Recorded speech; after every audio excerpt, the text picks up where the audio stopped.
a senseless crime that I honestly still can't explain. Today I'm going to talk about Tonisha Mitchell.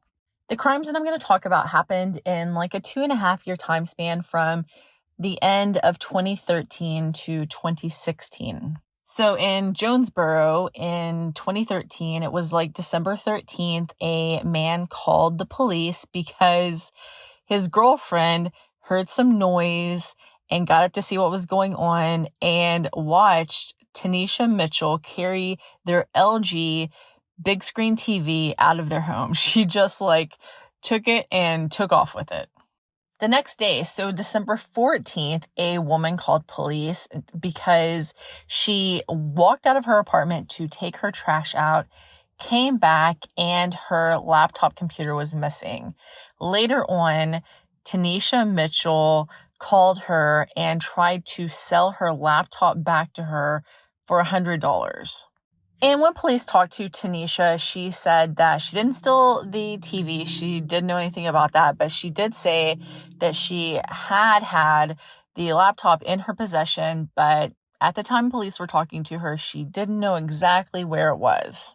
Now, maybe you're asking yourself, why are you talking about someone who's stealing items from other people? Don't you usually post about murders? I do, but I felt like I had to start with the small crime to get to the bigger crime. Because it seems like a pattern with Tonisha Mitchell that she just takes what she wants, like it belongs to her. So about 1.5 years later, on May 25th, 2015, police were called to 1312 West Monroe in Jonesboro about a shooting. A woman named Shakira Jones called police because she and her boyfriend, Nelson McCullough, heard a knock at the door. She looked out the window to see who was there. Sharika said that she saw a black male at the door, but she didn't know who it was. So Nelson went and answered the door. When Nelson answered the door, Sharika said she heard 2 shots. She walked in and found Nelson McCullough laying on the ground. He had been shot twice, and the man that knocked on the door was gone. Somehow Nelson and this visitor that knocked on the door had worked their way inside the house, so Nelson was actually shot in his kid's bedroom. When Sharika looked out the door, she could see a silver Dodge Charger driving away from the scene of the shooting. Police did respond to the scene of the shooting to find Nelson McCullough laying on the ground. He had been shot twice, once in the chest and once in the head. Nelson McCullough died from his injuries. So basically this couple hears a knock at the door. The man goes to answer it. He's shot and killed, and really no one knows why at this point. There were witnesses outside the home that saw what happened, and they said they saw 2 males that walked up to the door. One had dreads in their hair, and the other one was wearing a hoodie. Now, they said that they saw the man who was wearing a hoodie shoot Nelson McCullough, but that they saw the other person, the one with dreads, also had a handgun.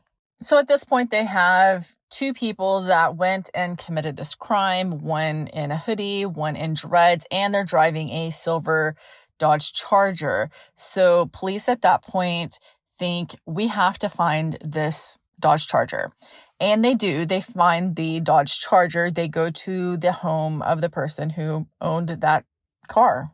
Now, the owner of that vehicle said she didn't loan her car to a man. She loaned her car to a woman, Tonisha Mitchell, who had dreads in her hair. So she loaned her car to Tonisha Mitchell, but said Tonisha had 2 other guys with her. One she knew as a man named Antonio, and the other she didn't have a name for. The owner of that Dodge Charger said she loaned Tonisha her car. Tonisha was gone for 10 minutes, brought the car back. She ran inside, where's my keys? Where's my keys? Takes her own car keys and drives away just as fast as she could. So police talked to Antonio, and Antonio said that he was in the car with Tonisha Mitchell, and Tonisha and a man that he knew only as a little man said that they were going to go hit a lick. And he was like, I don't want any part of this. Let me out. So they let him out of the car. He wasn't in the car when the shooting happened, but he was able to watch what happened. Like, Antonio wasn't close enough proximity to see the shooting happen. And by the way, this shooting that happened, it's in broad daylight. It's at like 2:00 in the afternoon. So really, Antonio spells a lot of this out for police. Tonisha Mitchell was the former girlfriend of Sharika Jones. Sharika Jones being Nelson McCullough's girlfriend.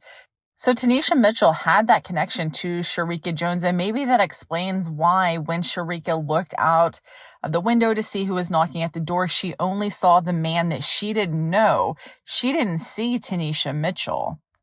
And Tonisha Mitchell and Little Man went to go rob Nelson McCullough because Nelson McCullough sold marijuana.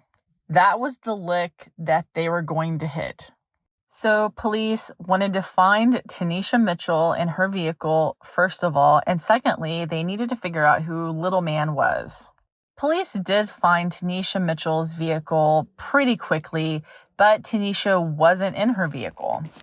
Police searched the silver Charger and found a phone inside of it. It was like a phone in a blue phone case. And after searching through this phone, they were able to come up with the name of a person who had a Facebook page called King Darius Lee. Police presented Antonio with a photo lineup, and he was able to identify who he knew as Little Man. It was a man named Ladarius Lee. That was the same person who had the Facebook named King Darius Lee. Now, according to Ladarius Lee, he didn't know Nelson McCullough. It was Tanisha's idea to go rob Nelson McCullough. So he and Tanisha went up to the door of Nelson McCullough's home. They went into the bedroom, and Tanisha came up behind Ladarius and shot Nelson McCullough once in the chest and once in the head. Police were able to find out that during the time of the murder, Tanisha was living with her aunt. So Tanisha's aunt's name was Vikisha Menifee, and Vikisha was a sister to Tanisha's mother, but they didn't have a close relationship. But Vikisha had a close relationship with Tanisha, which is why she allowed Tanisha to come live with her. Now, according to Vikisha, at some point during the time that Tanisha was living with her, Tanisha had, for several days on end, a very concerned look on her face, like something was wrong. And she finally asked Tanisha what was going on. And Tanisha initially said nothing. And then Tanisha told Vikisha about what happened with Nelson McCullough. So according to Vikisha, Tanisha told her that they went to go get maybe some marijuana from Nelson McCullough, and Nelson McCullough pulled a gun on them. So Tanisha says that she felt like it was either her or Nelson that was going to die, so she shot Nelson in the chest, and then Ladarius shot Nelson in the head. Tonisha Mitchell and Ladarius Lee were both arrested and charged with first-degree murder, while Ladarius Lee pled guilty to second-degree murder and was sentenced to 10 years in the Arkansas Department of Corrections. It seemed like Tonisha Mitchell pled not guilty and waited for a jury trial, but while she was waiting for a jury trial, she was continuing to get into trouble. In 2016, Tonisha Mitchell was charged with committing a terroristic act after firing shots at a home from her vehicle. So Tonisha Mitchell had a jury trial in 2017, and she was found guilty of first-degree murder. Tonisha Mitchell was sentenced to life in prison at that trial. Now, I do want to point out that Ladarius Lee did testify against Tonisha at that trial, and also Vikisha, Tanisha's aunt, testified to what Tanisha had told her about the shooting. Tanisha's aunt, Vikisha, also testified that Tanisha's family had been harassing and threatening her, that if she testified, they would harm her. So when Vikisha testified, it was asked, and the court did allow the courtroom to be closed for Vikisha's testimony. Now, that will become an issue later on, because an appeal was filed on Tonisha Mitchell's behalf with 3 points. The first and most important being that she did not have a public trial because the courtroom was closed when Vikisha was testifying. Now, the court was only closed during the testimony of that one person because she had been threatened, but the appellate court found that to be a violation of Tonisha's rights, and Tonisha Mitchell's conviction was overturned.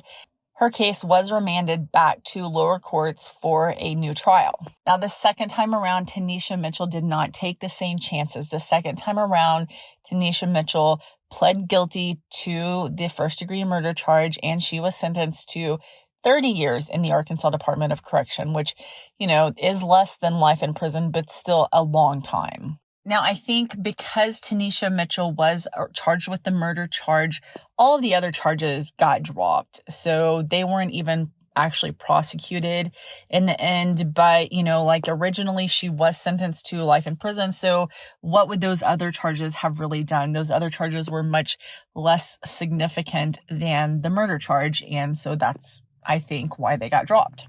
Ladarius Lee is already eligible for parole, but he has got a whopping 93 major disciplinary violations, give or take a few, because I can't be responsible for counting the exact number when there are so many. But, even 90, so many.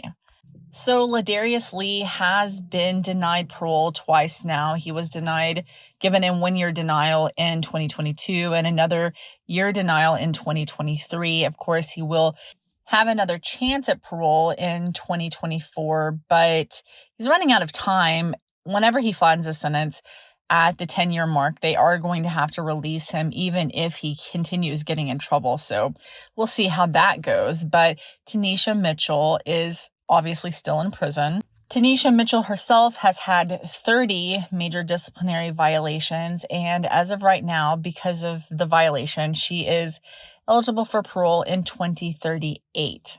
Thank you for watching, and please remember to like, subscribe, comment, and share.